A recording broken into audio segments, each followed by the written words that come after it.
light. The deadly stampede at a Chicago nightclub. In a sense, Derrick Mosley saw it coming.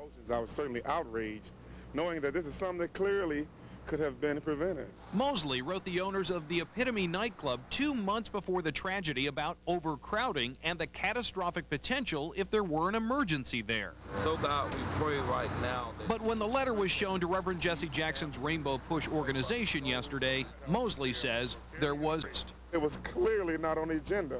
Matter of fact, I was told to put the letter away. Mosley suspects it has something to do with Jackson's personal relationship with the nightclub owners, Calvin Hollins and Dwayne Kiles.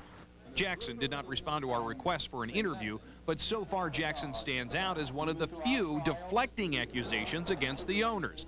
The same folks Chicago officials describe as lawbreakers. A court order issued in July states mandatory order not to occupy second floor of the nightclub where the stampede started. If the city put a padlock on the doors, they would have cut the padlock. If the city put a sign on the door, they would have cut down the sign.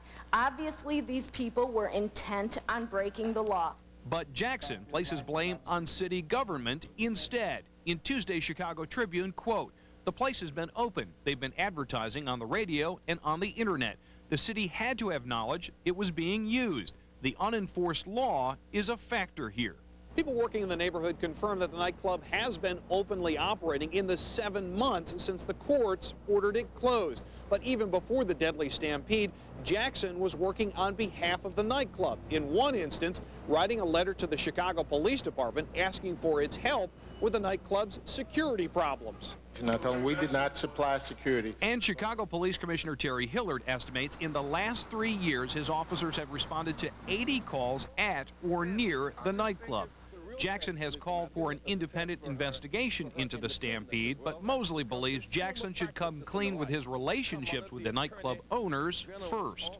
Had he just respectfully made it clear that he has a personal rapport with this family and one of the owners and made that clear and stepped off, we would have respected that. Instead, Mosley says Jackson is trying to put a spin on the story and adds that that is a disgrace. In Chicago, Steve Brown. Superintendent Hill heard after a stampede at a Chicago nightclub.